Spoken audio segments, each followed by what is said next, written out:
materi kita adalah aplikasi dari turunan parsial dan turunan total yang sudah kita pelajari minggu lalu.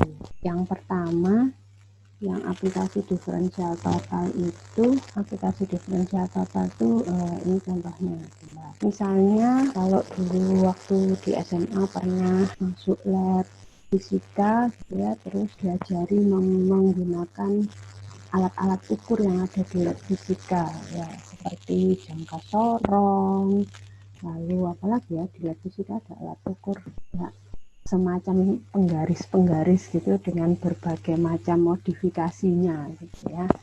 Nah, alat-alat itu selalu punya ketelitian gitu ya. Jadi kalau Anda ingat dulu di fisika, semua alat ukur itu punya batas ketelitian. Jadi misalnya nih ceritanya mau ngukur tabung ya. Tabung itu silinder lingkaran. Mau mengukur dimensi dari sebuah tabung. Tabung itu kan dimensinya ada diameter, ada tinggi ya. Nah, diameternya diukur ternyata dapatnya 6 meter. Gede nih tabungnya. Terus tingginya 4 meter. Tapi alat ukur yang dipakai itu masing-masing punya ketelitian. Jadi alat ukur yang dipakai buat mengukur diameter tabung, ketelitiannya adalah 0,03 meter.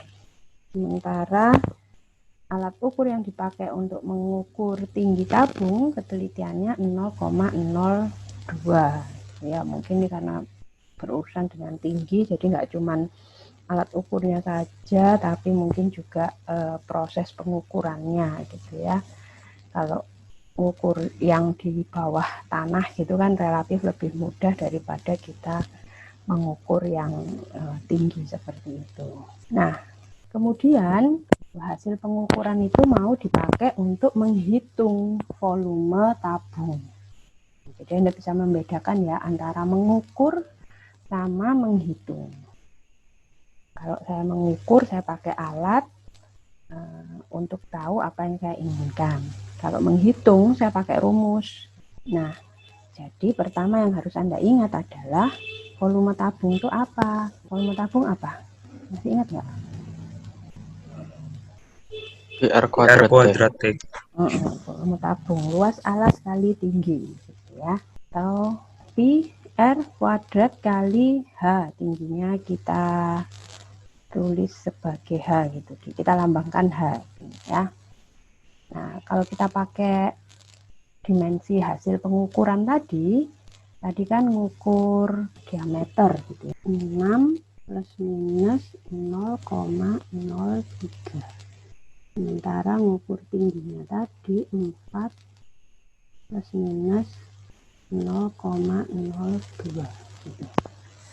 Jadi kalau diameternya 6, waktu saya mau ukur jari-jarinya kan berarti jari-jarinya itu kan setengah dari diameter.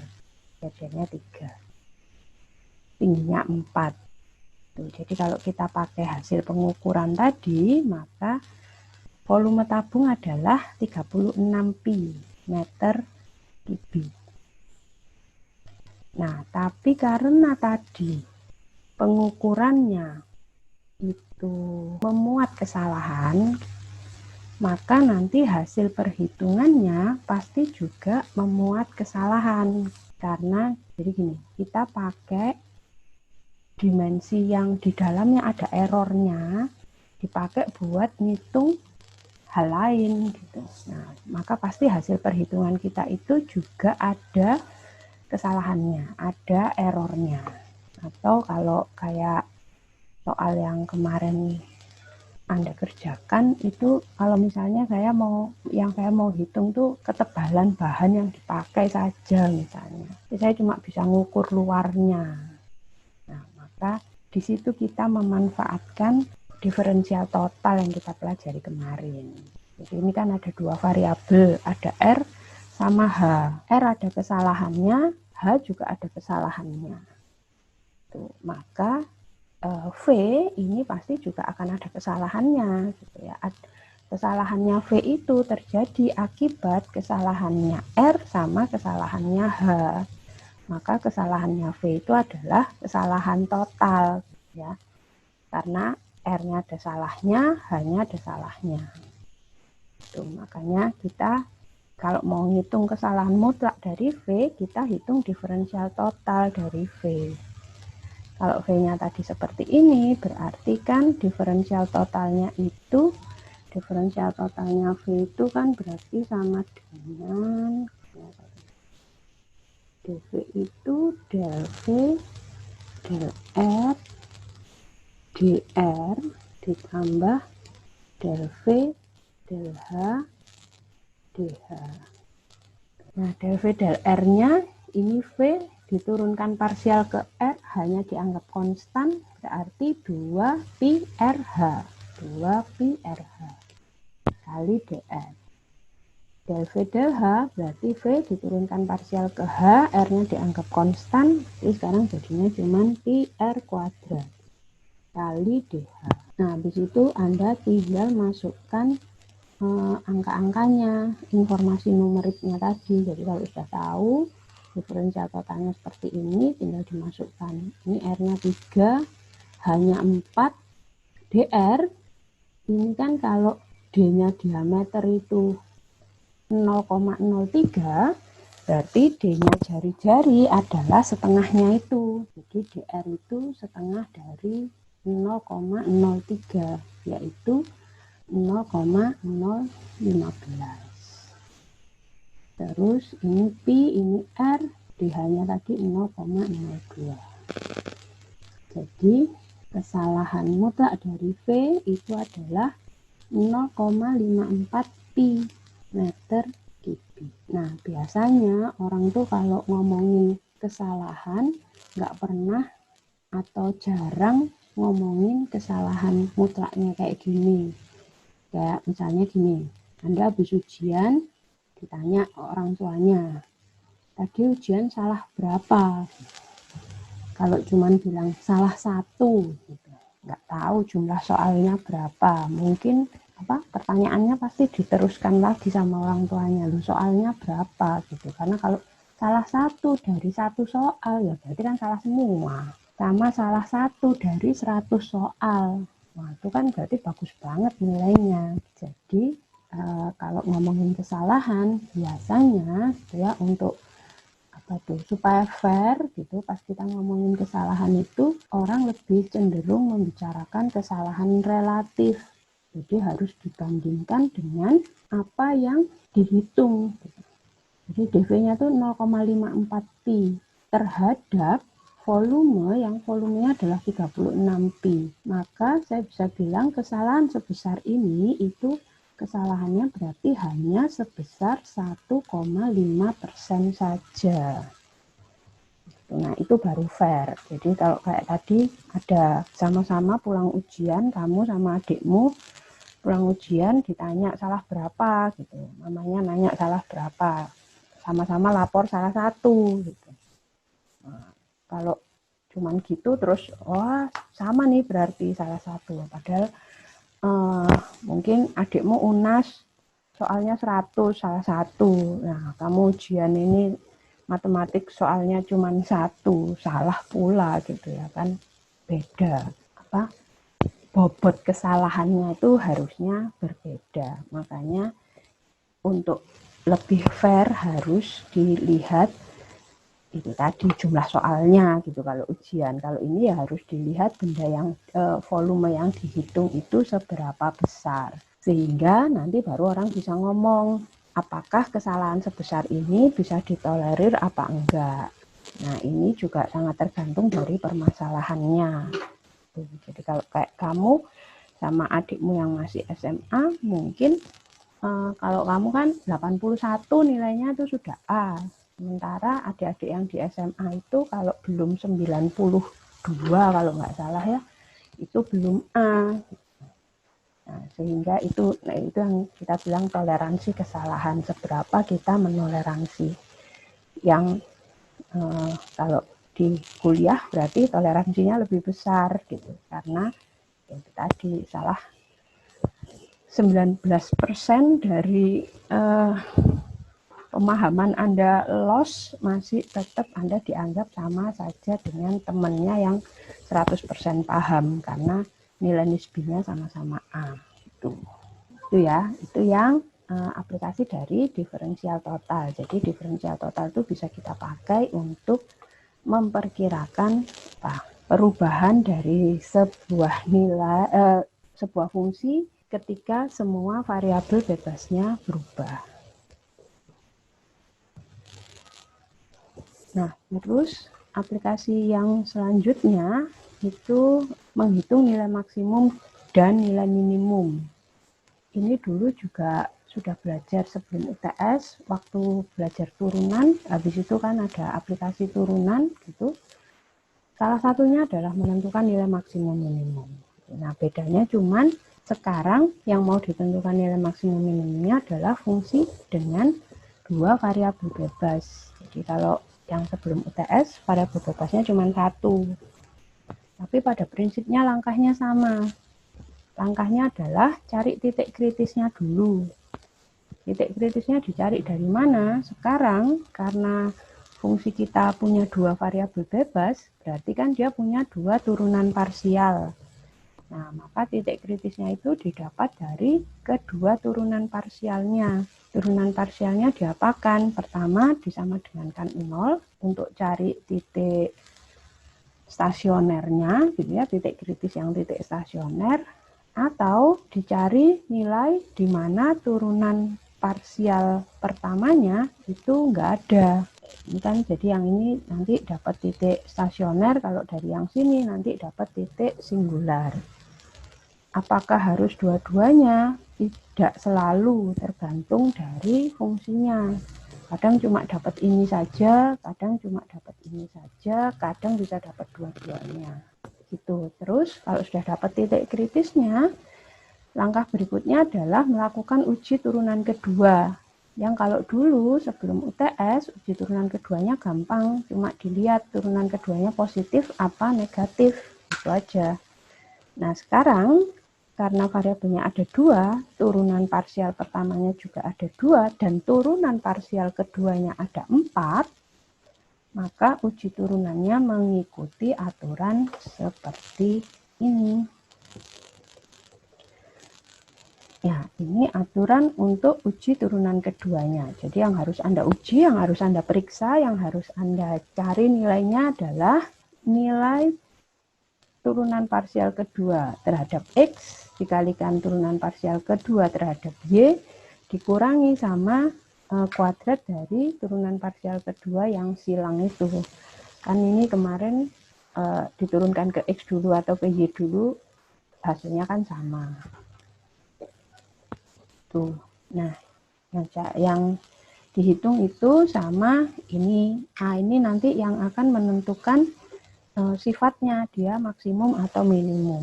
Gitu. D itu filter pertama. Ya, D itu filter pertama. Kalau ternyata D-nya lebih besar 0, maka bisa jadi dia adalah calon nilai ekstrim.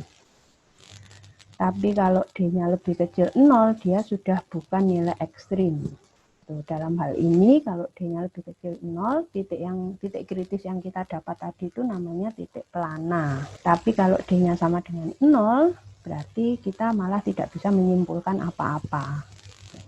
Harus diperiksa lagi dengan cara yang lebih advance. Kalau D-nya lebih besar 0, maka Anda tinggal lihat A-nya. Jadi kalau dia D-nya lebih besar 0, itu sudah lolos filter pertama. Berarti ini bakalan memberikan nilai maksimum atau nilai minimum. Nah, tinggal lihat jenisnya apa. Jenisnya dilihat dari A. A itu apa? A itu turunan parsial kedua terhadap X tadi. Kalau A-nya lebih kecil 0, berarti dia nilai maksimum lokal. Dia memberikan nilai maksimum lokal.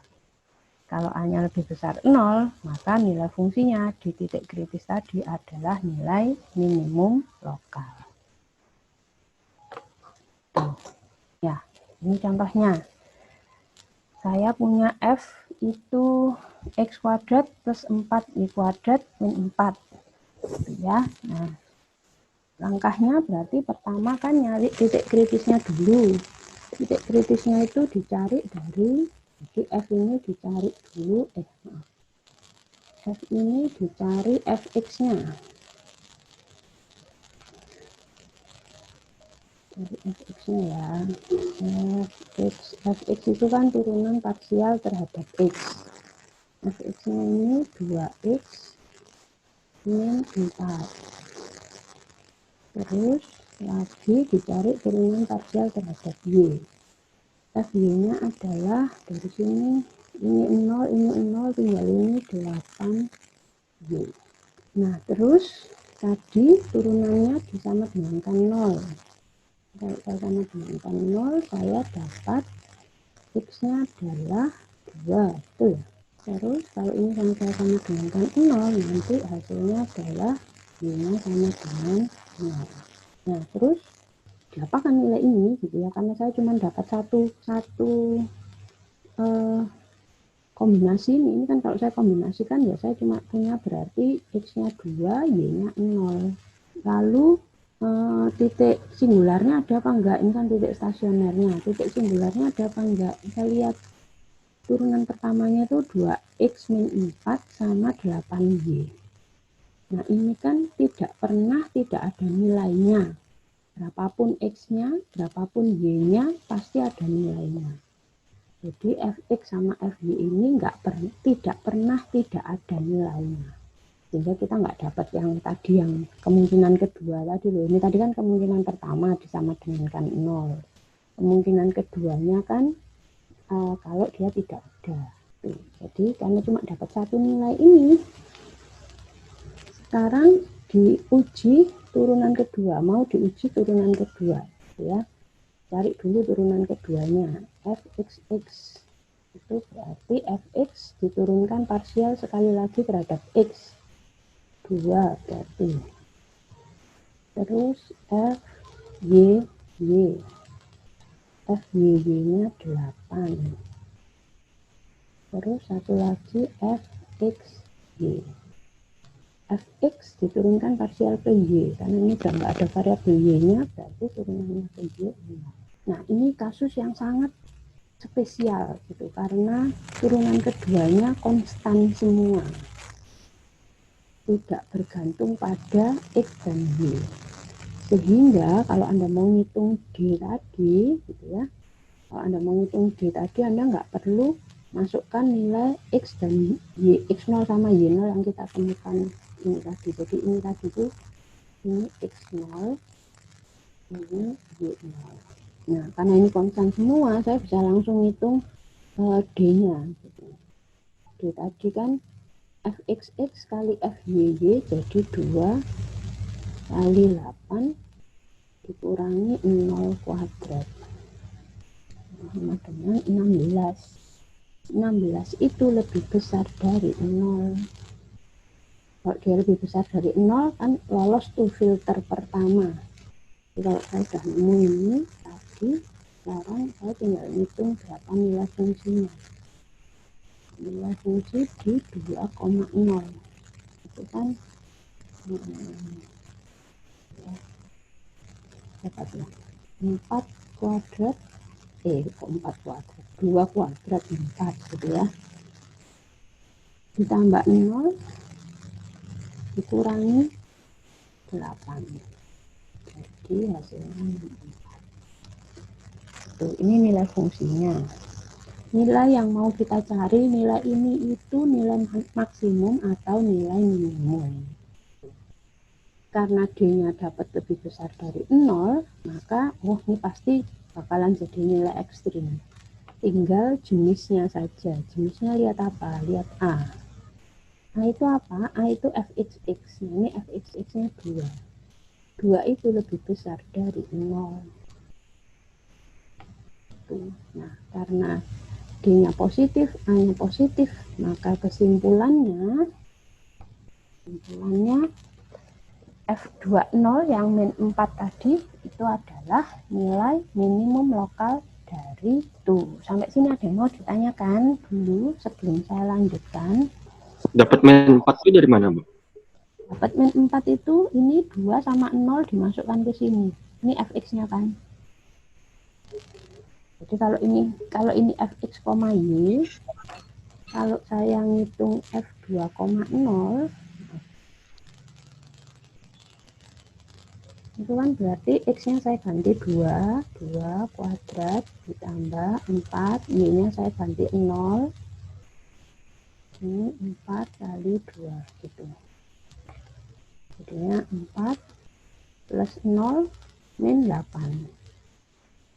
Kemudian min 4. Gitu. Ya, gimana? Itu jelas?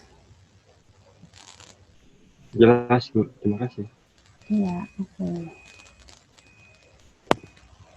Nah, ini contoh yang kedua. Contoh yang kedua ini tidak seistimewa contoh yang pertama. Tadi contoh pertama tadi istimewanya karena turunan keduanya konstan semua, ya. Lalu dari turunan pertama juga Anda cuma dapat satu kombinasi titik, yaitu cuman x-nya 2, y-nya 0, dan nilai fungsinya min 4 tadi. Nah, kalau ini, Pak ya, misalnya kalau saya ini kalau saya hitung turunan parsial pertamanya terhadap x, fx-nya kan berapa nih?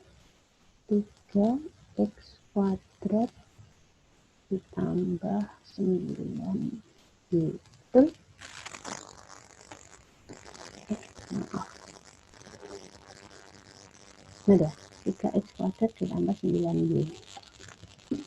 Lalu turunan terhadap y-nya adalah min 3y kuadrat ditambah 9x. Gitu kan ya? Nah, sekarang kalau saya sama dengankan 0, ya, ini saya sama dengankan 0, ini juga saya sama dengankan 0, maka saya dapat misalnya, misal dari yang sini itu saya punya 9, atau saya ambil yang ini aja, yang satunya positif, satunya negatif. Kalau saya bagi 3 semua, hasilnya adalah min y kuadrat ditambah 3x sama dengan 0, gitu ya. Terus kalau min y kuadratnya saya pindah ruas, jadi saya punya 3x sama dengan y kuadrat, atau x sama dengan 1/3 y kuadrat. Nah, kalau ini saya masukkan ke persamaan yang pertama tadi, jadi samaan saya akan jadi ya ini masukkan ke sini. Maka persamaan ini akan jadi berapa? 3 kali 1/9 y pangkat 4 ditambah 9 y kuadrat sama dengan 0. Tuh, kalau saya substitusikan, betul ya. Atau kalau saya sederhanakan itu koefisiennya jadi 1/3 y pangkat 4 plus 9 y kuadrat sama dengan 0. Saya faktorkan y kuadratnya, saya keluarkan jadi 1/3 y kuadrat tambah berapa? 9 sama dengan 0. Nah, dari sini saya punya beberapa nilai. Y-nya bisa 0, atau ini lengkapnya harusnya gini dulu. Y kuadrat sama dengan 0, atau 1/3 y kuadrat tambah 9 sama dengan 0. Tuh. Betul, dasar. Oh ya ampun, saya salah, kalian kok ya gini aja ya dari tadi.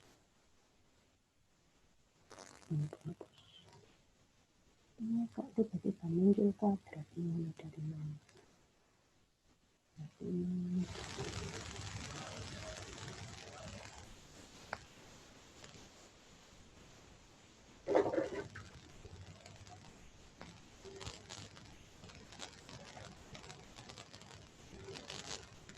Itu ya, ini berarti harusnya pangkat 3. Ini sama dengan 0, ini sepertiga, Y pangkat 3. Gitu.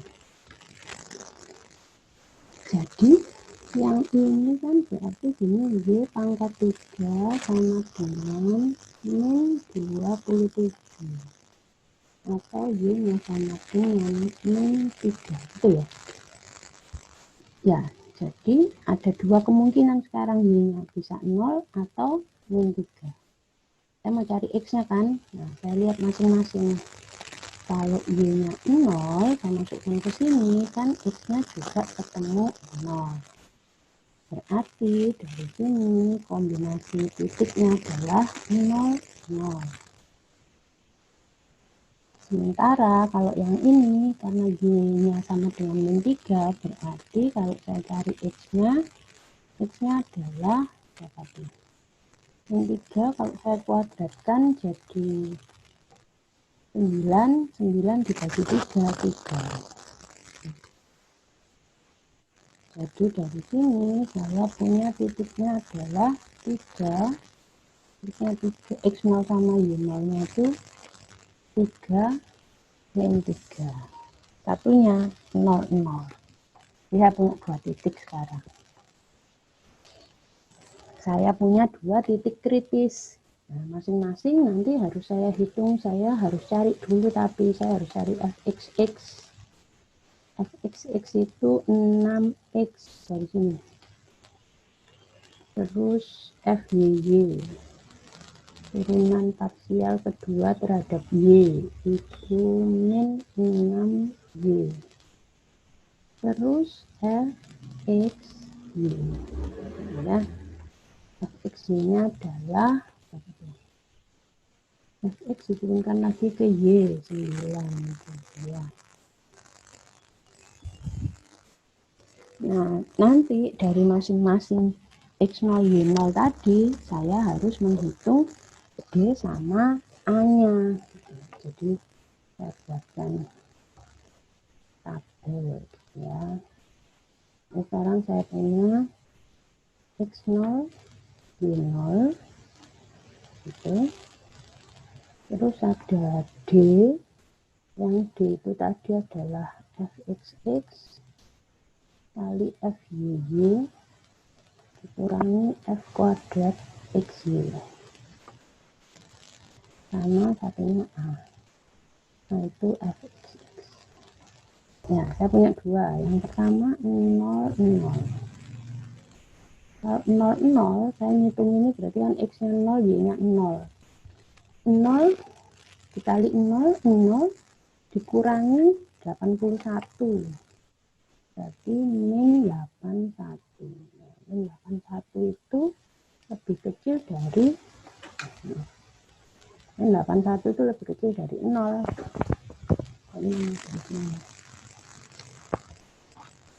Tuh. Nah, kan tadi sudah kalau D-nya lebih kecil 0, saya nggak perlu ngitung A-nya karena dia sudah nggak lolos filter pertama. Jadi ini tanpa perlu saya cari ini, saya tahu ini nanti ini adalah titik pelama.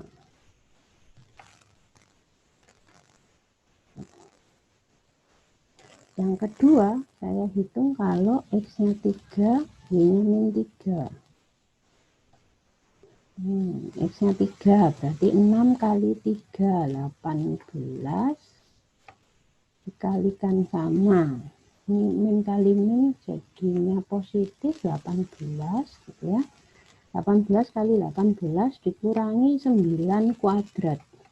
Nggak usah dihitung nih, udah ketahuan ini 18 kuadrat dikurangi sama 9 kuadrat kan pasti lebih besar 0 hasilnya. Ya, kita kan nggak perlu nilai persisnya, kita cuma perlu positif apa negatif apa 0. Ya. Jadi ini pasti lebih besar 0, kemudian A-nya itu fxx-nya. Fxx-nya tadi ini kan yang depan tadi 18. Ini 18 itu lebih besar 0. Karena D-nya positif, maka saya harus ngitung A-nya supaya saya tahu dia nanti memberikan nilai maksimum atau nilai minimum.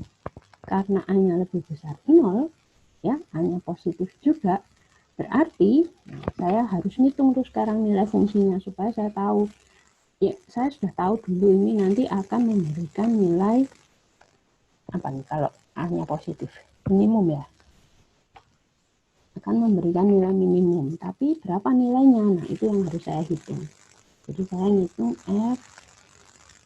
F3 min 3. Saya masukkan ke fungsinya ini tadi.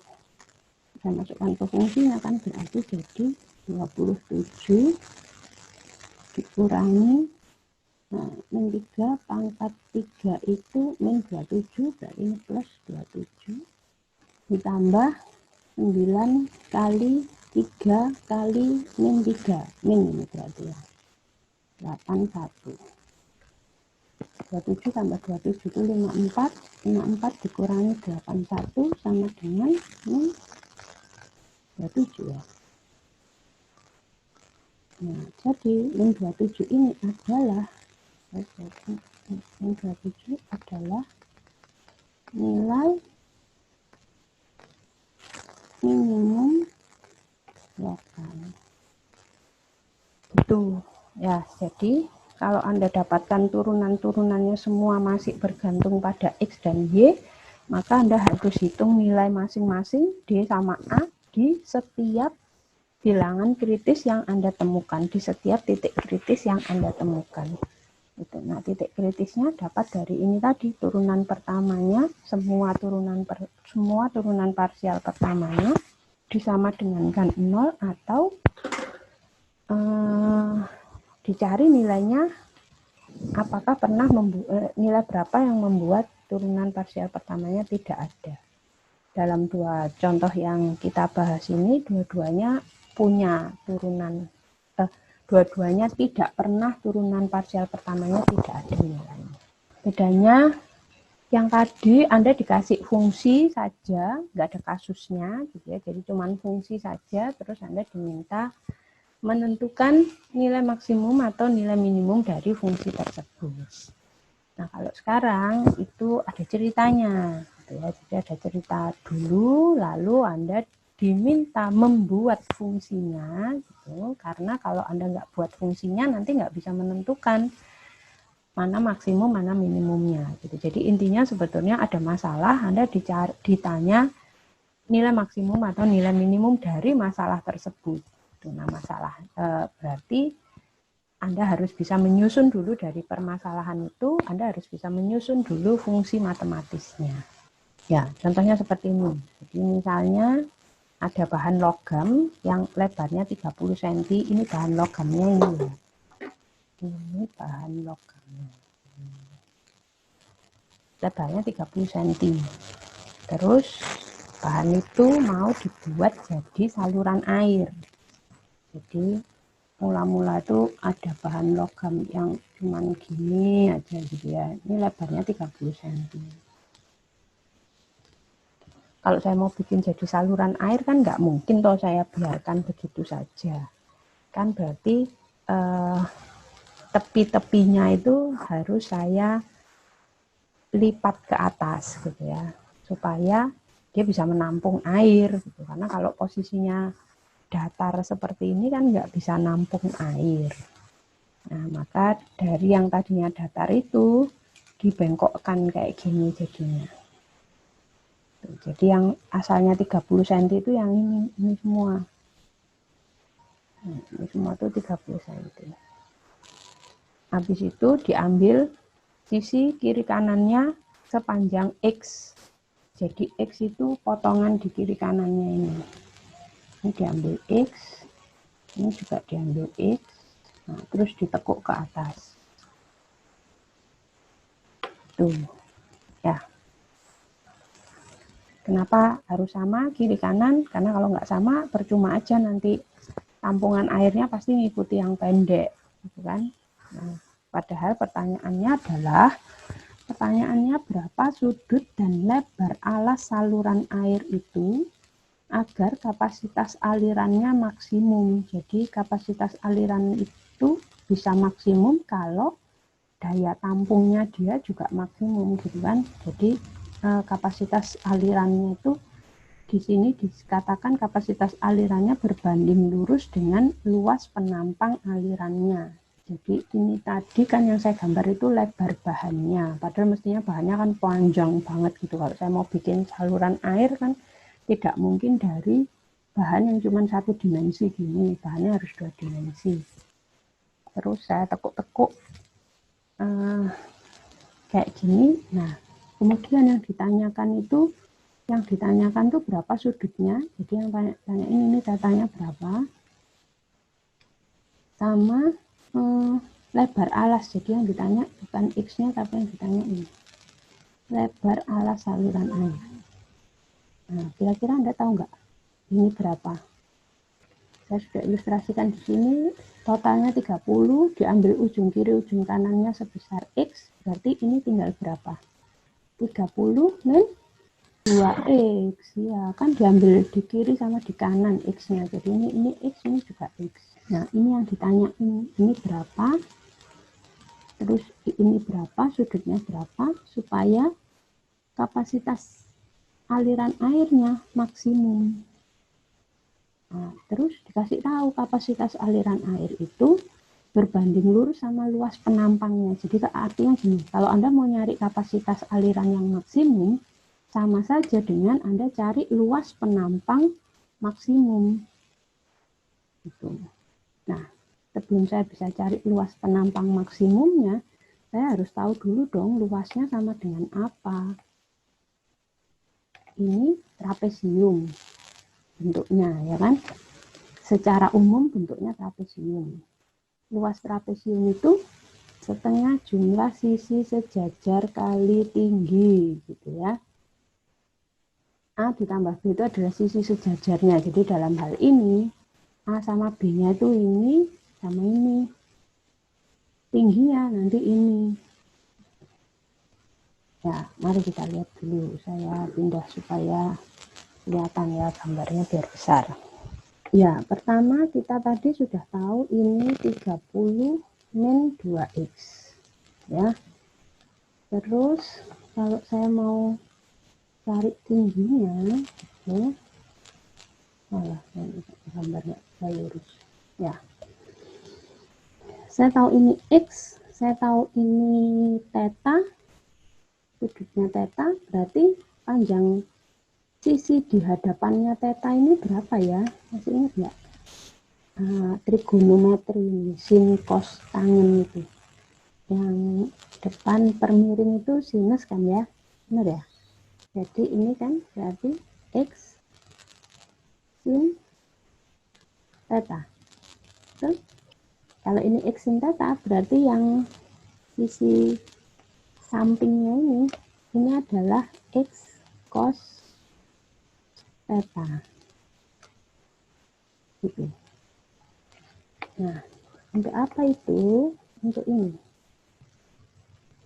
Ini kalau saya tarik ini, ya.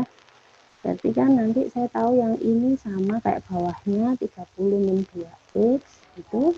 Yang ini juga sama kayak bawahnya, jadi ini X cos theta. Nah, yang ini kan tadi simetri tuh, X di sini sama X di sini kan sama ya. Jadi ini X juga, terus ini sudutnya juga pasti sama-sama theta kalau saya buat sudut. Sehingga panjang ini ya pasti sama, ini X cos X.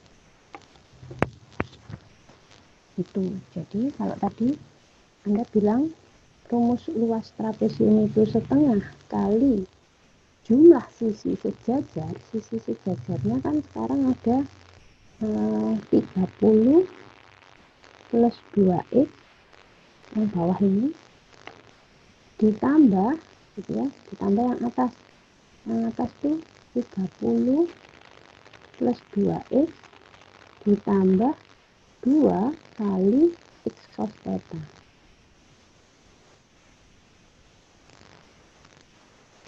Gitu ya. Kali tingginya apa sekarang? Tingginya adalah sin theta. Gitu. Jadi sekarang ini fungsi saya L ini berarti variabelnya apa? Variabelnya X sama theta. Maaf, 30 min 2X. Ya, gitu ya. Jadi, itu sebabnya kenapa dapat ini. Dari mana persamaan ini asal-usulnya dari yaitu tadi. Ini jumlah sisi sejajarnya kali setengah kali tingginya X sin theta. Itu. Terus, ya ini tinggal setengahnya dikalikan ke dalam, setengahnya dikalikan ke dalam, jadi tinggal 30 min 2X kali X sin theta ditambah yang ini kalau dikalikan setengah kan jadi X cos theta saja kali X sin theta jadi X kuadrat cos theta sin theta. Nah, terus langkahnya sama kayak tadi, cari titik kritisnya dulu. Titik kritisnya didapat dari nih turunan pertama, turunan parsial pertamanya, ya. L ini diturunkan parsial ke X, diturunkan parsial ke X. Ingat ya, ini ada X-nya, ini ya ada X-nya. Berarti kalau mau saya turunkan ke X, itu saya harus pakai aturan perkalian. Ini U, ini V. Itu. Jadi turunannya nanti U aksen V plus UV aksen. Ya, atau kalau nggak mau pakai aturan perkalian, kayak yang saya bilang tadi, ya berarti ini kalikan aja dulu. Kan ini jadi 30 kali X sin theta, kalau diturunkan terhadap X, jadi 30 sin theta. Yang ini kalau dikalikan jadi min 2X kuadrat sin theta, kalau diturunkan jadi min 2X kuadrat, itu turunannya min 4X sin theta. Yang ini diturunkan ke X juga jadi 2X cos theta sin theta. Terus kayak tadi disama dengankan 0. Ini anggap saja ini adalah persamaan 1 gitu ya. Gitu. Terus nanti saya punya yang turunan terhadap theta. Turunan terhadap theta itu karena ini tetanya cuma di sini, berarti ini semua konstanta. Saya tulis ulang 30 min 2X kali X kali turunannya sin theta cos theta. Nah, tinggal yang ini yang harus pakai perkalian. Karena ini ada cos theta kali sin theta. Jadi turunannya X kuadrat kali turunannya sin theta kan cos theta kalikan ini jadi cos kuadrat gitu ya. Terus turunannya cos kan min sin, makanya ini min X kuadrat sin kuadrat theta. Tuh ya, ini kita kasih nama ini persamaan 2.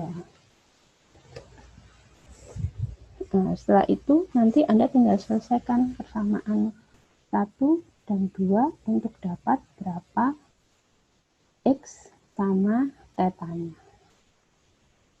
Nah, kira-kira kalau dapat persamaan seperti ini, bingung apa enggak nyari X dan tetanya? Jadi gini, saya kasih, enggak saya selesaikan sampai selesai ya, tapi saya kasih clue-nya saja.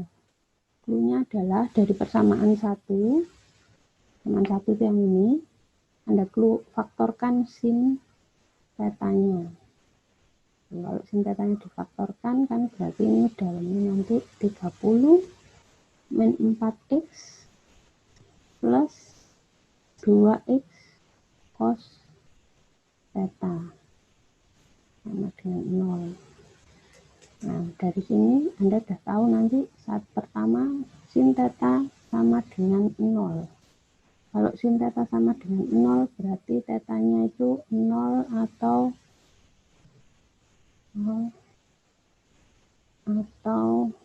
apa? Surat pi gitu ya. Nah, tapi ini dua-duanya tidak memenuhi. Tidak memenuhi karena ini coba lihat gambarnya tadi ya. Saya kembali ke gambar tadi. Theta tuh ini sudutnya ini. Kalau tetanya 0 kan berarti bahannya tidak ditekuk.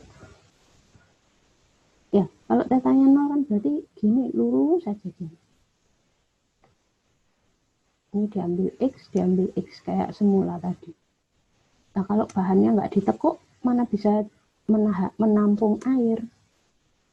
Makanya kalau tetanya 0, dia tidak memenuhi.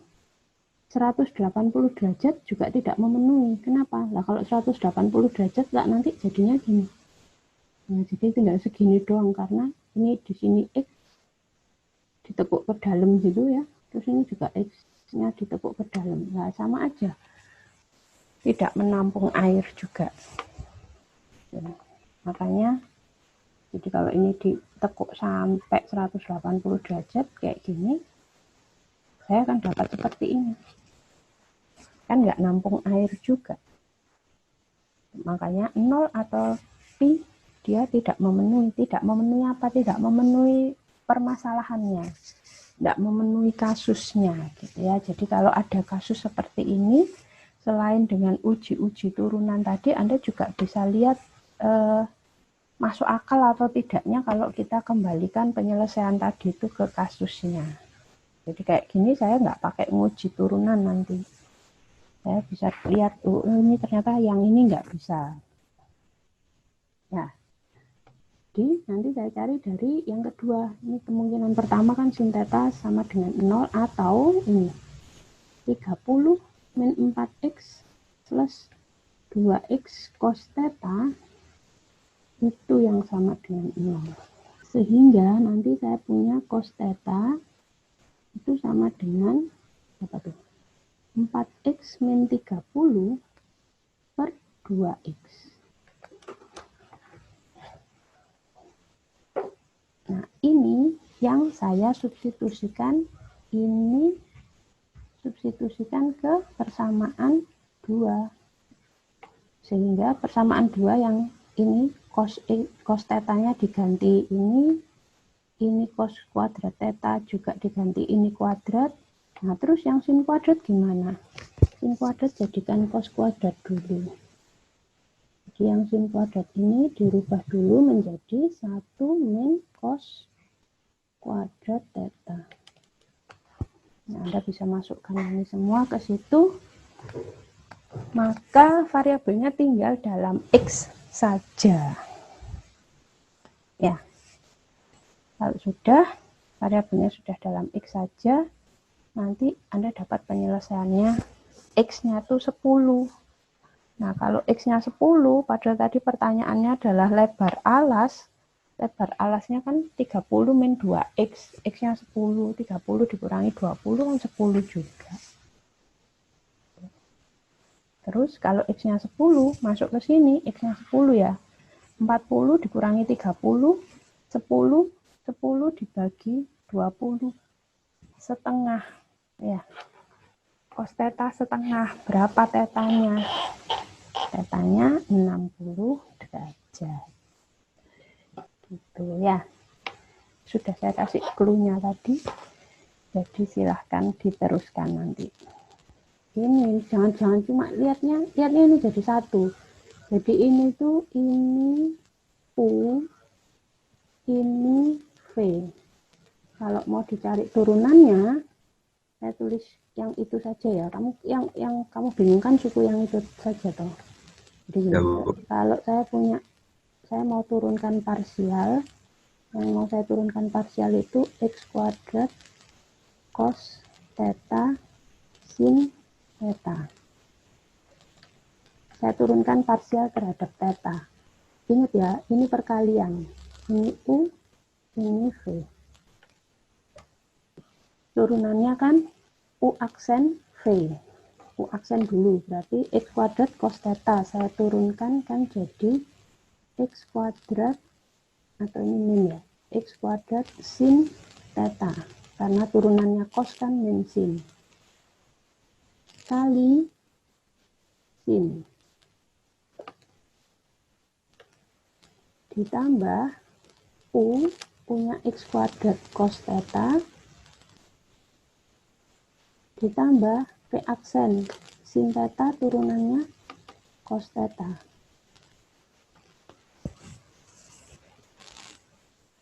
Ya. Ini kalau kamu Makasih, Bu. sederhanakan kan jadi ya. Ya sudah ya, nggak usah saya teruskan ya, tahu ya. Tahu. Hasilnya ini ya. Oke. Selanjutnya itu masih sama, masih menyelesaikan masalah maksimum minimum, tapi sekarang ada kendalanya, ada batasannya, ya. Jadi kalau ini tadi, yang pertama ini tadi kan nggak ada batasan apa-apa tuh. Ya sudah, saya cuma punya bahan, disuruh membentuk supaya bahannya itu bisa menampung air sebanyak mungkin, intinya gitu. Nah, kalau ini sekarang ada, nanti akan ada fungsi utama. Fungsi utama tuh fungsi yang dicari maksimum sama minimumnya, dan ada batasan, ada kendala dari masalah itu. Itu.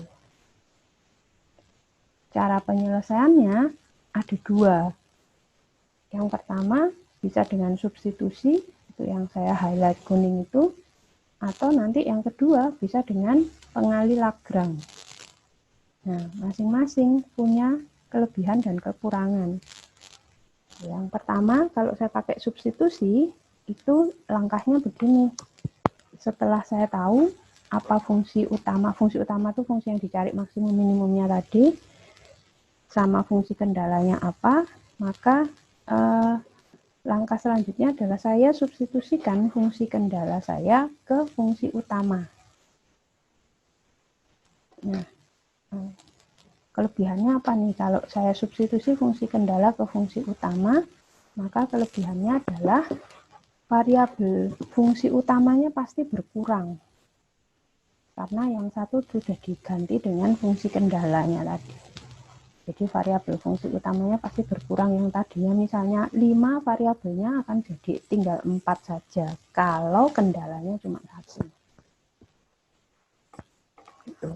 Kalau kendalanya lebih dari 1, itu juga yang akan jadi kelemahan dari metode ini. Kalau kendalanya lebih dari 1, nanti kita sedikit kesulitan ketika mensubstitusikan beberapa kendala itu ke fungsi utama. Karena bisa bulet aja gitu loh. X-nya diganti dengan kendala pertama, Y-nya diganti sama kendala kedua, taunya muncul Y lagi misalnya. Muncul X lagi, kayak gitu. Nah, kalau Anda udah substitusikan fungsi kendala ke fungsi utama, maka langkah selanjutnya sama kayak tadi. Cari turunan-turunan parsial pertamanya, habis itu sama dengan 0, atau cari ketika dia nggak ada. Terus ya Anda temukan titik-titiknya tadi. Kalau ini berasal dari masalah, maka kita nggak perlu melakukan uji turunan kedua, tinggal kita bandingkan saja titik-titik kritis yang kita peroleh tadi, kita substitusikan ke masalah semula atau kita kembalikan ke cerita semula, mana yang masuk akal ya, dan mana yang memberikan nilai paling besar, mana yang memberikan nilai paling kecil, ya berarti itu solusinya. Gitu. Itu kalau pakai substitusi. Kalau pakai pengali Lagrange, bedanya itu di langkah keduanya tadi. Kalau tadi pakai substitusi, langkah keduanya fungsi kendala disubstitusikan ke fungsi utama. Tapi kalau pakai pengali Lagrange, Anda buat fungsi baru, ya, bikin fungsi baru yang ini salah, ini harusnya ini G kecil. Jadi ini bukan G besar. Kalau jadi Anda bikin fungsi baru G besar gitu ya, yang komponennya gitu ya, G besar itu isinya adalah fungsi utama, ini F kecil juga harusnya. Jadi ini adalah fungsi utama.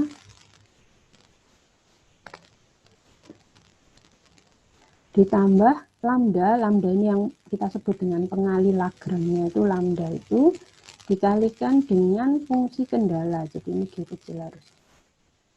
Nah, ini adalah fungsi kendala. Nah, jadi kalau saya sekarang pakai pengali Lagrange, mau kendalanya 2, 3, itu tinggal saya konstruksi aja di sini. Jadi kalau kendalanya 1, kalau nanti ada 2, ya saya tambah dengan lambda 2 kali kendala kedua.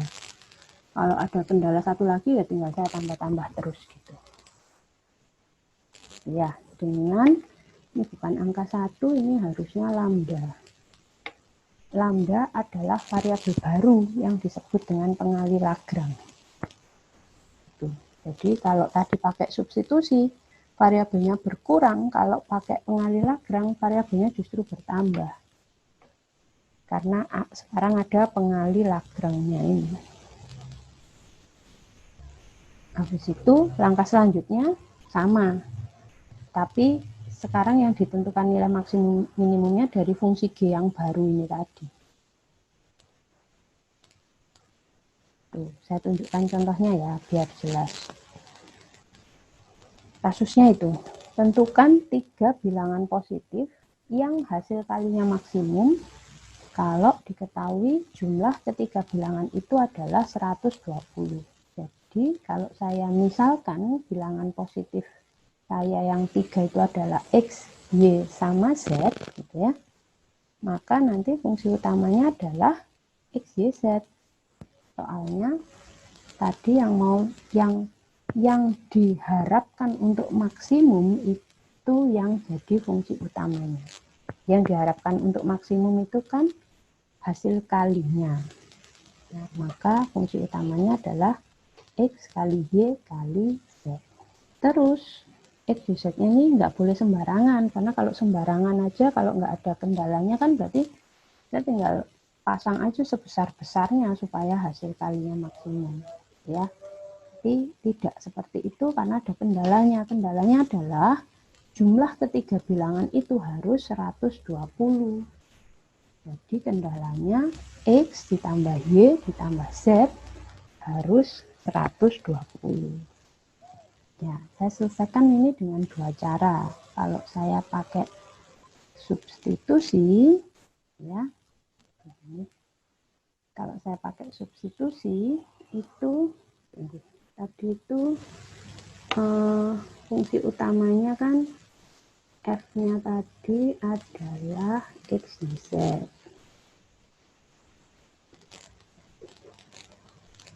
Terus kendalanya itu X ditambah Y ditambah Z harus 120. Yang saya substitusi Z-nya, berarti Z kan sama dengan 120 dikurangi X dikurangi Y. Tuh ya, ini saya substitusikan ke sini, jadi Z-nya ini saya ganti sama ini, maka saya dapatkan ini. F-nya jadi XY kali 120 min X min Y. Nah, coba kalau Anda lihat ini kan sekarang variabelnya tinggal X sama Y saja. Karena Z-nya udah diganti, Z-nya udah disubstitusi.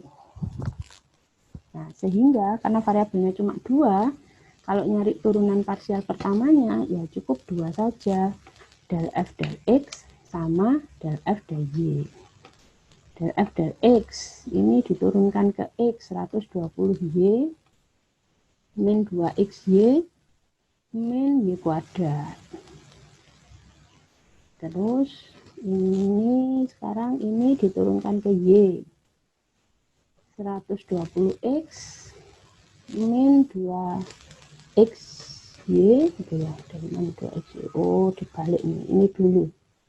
Jadi kalau ini kan X kuadrat Y, harusnya turunannya min X kuadrat, min 2X ini dapat dari yang kedua ini, yang terakhir X Y kuadrat, turunannya kan jadi min 2XY itu. Terus ini sama dengan kan 0, habis itu dicari X sama Y-nya dari 2 persamaan ini. Oh ya, langkahnya bisa kayak tadi, bisa Y-nya difaktorkan dari persamaan pertama ini, sehingga nanti ketemu Y sama dengan 0 sama Y sama dengan berapa gitu ya.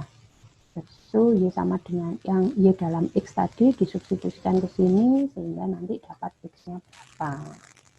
Ini kalau Y-nya saya faktorkan, ini 120 min 2X min Y sama dengan 0. Dari sini berarti saya punya Y sama dengan 0 atau Y sama dengan 120 min 2.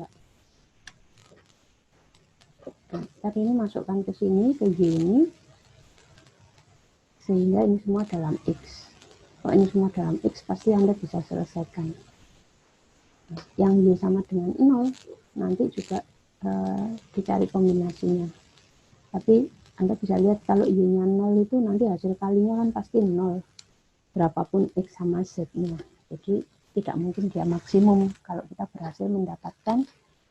Oke, soalnya tadi bilangnya adalah tentukan 3 bilangan positif. Jadi kalau 0 harusnya sudah kita keluarkan dia dari solusi, karena 0 itu bukan bilangan positif. Gini, saya tulis ya, ini F-nya itu, F-nya kan 120 XY min X kuadrat Y min XY kuadrat, biar jelas. Nah, min 2-nya ini dapat dari ini turunannya X kuadrat Y. X kuadrat Y diturunkan parsial terhadap X, kan Y-nya dianggap konstan. Sehingga turunannya kan cuma, kamu tinggal nurunkan X kuadrat, turunannya min 2X kali Y konstantanya ini. Jadi min 2X. Dari situ. Oke, Bu. Makasih, Bu. Iya, sama-sama. Ya, ini kalau diselesaikan pakai substitusi. Kalau diselesaikan dengan pengali Lagrange, maka tadi kan kendalanya tadi kan gini ya, X ditambah Y ditambah Z sama dengan 120. Nah, kendalanya ini harus dibikin dalam satu ruas. Jadi boleh kamu buat jadi kayak gini, 120 min X min Y min Z, atau boleh saja kamu buat jadi X ditambah Y ditambah Z min 120 gitu ya, boleh. Tapi yang jelas ini kendalanya harus dibuat dalam satu ruas. Nah, kalau sudah, sekarang saya punya fungsi G, fungsi baru yang variabelnya ada 4, X, Y, Z, sama lambda. Nah, yang masing-masing harus saya cari turunan parsial pertamanya. Jadi G saya turunkan ke X, itu hasilnya YZ dikurangi lambda. Nah, ini sama ya, ini kayak tadi ya. Jadi saya akan ini tuh XYZ plus 120 lambda min lambda X min lambda Y min lambda Z. Nah, kita kalau nyari turunan parsial pertamanya itu ini 0, ini 0, ini 0, tinggal min lambda saja. Yang ke Y juga gitu, XZ min lambda. Yang ke Z, XY min lambda. Yang ke lambda berarti kan tinggal ini semua toh. 120 min X min Y min Z. Nah, semuanya disama dengankan 0. Ketika semuanya Anda sama dengankan 0, maka nanti Anda akan dapatkan kalau ini Anda sama dengankan 0 semua, bisa dipastikan yang turunan terhadap lambda itu hasilnya pasti sama dengan, atau hasilnya pasti kembali ke fungsi kendalanya tadi. Ya kan? Kalau ini 120 min X min Y min Z sama dengan 0, kan sama aja X ditambah Y ditambah Z sama dengan 120. Tuh, ya. Nah, ini Anda selesaikan semua. Gimana caranya? Sama kayak tadi ya, saya kasih clue-nya saja. Dari sini berarti saya punya apa nih? Lambda sama dengan YZ. Dari sini saya punya lambda sama dengan XZ. Dari sini saya punya lambda sama dengan XY. Nah, padahal kan lambda di sini sama lambda di sini sama lambda di sini harusnya sama saja. Jadi kalau persamaan 1, 2, 3 ini saya satukan, saya punya gini nanti. YZ sama dengan XZ sama dengan XY. Ya, terus tadi kan ada ketentuan 3 bilangannya itu harus bilangan positif. Berarti kan dia tidak mungkin 0. Ya, kalau dia nggak mungkin 0, maka persamaan ini boleh saya kalikan sama 1 per X YZ. Karena XYZ-nya nggak ada yang 0, 1/x YZ kan tidak 1/0, jadi boleh kan saya kalikan. Saya kalikan, efeknya apa? Ini tinggal 1/x sama dengan 1/y sama dengan 1/z, betul enggak? Nah, lalu kalau Anda punya pecahan, katanya pecahan ini harus sama semua. Pembilangnya udah sama, penyebutnya yang enggak sama. Berarti kan tinggal saya simpulkan supaya terpenuhi, berarti cuma satu kemungkinannya, yaitu X harus sama dengan Y sama dengan Z. Nanti dari ini Anda substitusikan ke sini, ke yang kendala tadi. Kalau X sama dengan Y sama dengan Z, berarti kan X ditambah Y ditambah Z itu sama dengan 3. Ini kan berarti gini, 120 min 3X, itu yang sama dengan 0. Nah, ketemu X nya 40. Kalau X nya 40, Y nya juga pasti 40, Z nya pasti 40 juga. Ya, gitu. Itu materi kita hari ini, soal latihannya. Soal nomor 1 itu mengerjakannya seperti tadi yang di awal. Jadi itu harus pakai uji turunan kedua. Karena nggak ada kasusnya, nggak ada ceritanya. Dia harus dicari dulu titik kritisnya semua. Habis itu semua titik kritis itu diuji turunan parsial keduanya. Soal nomor 2 itu sudah masuk ke yang permasalahan.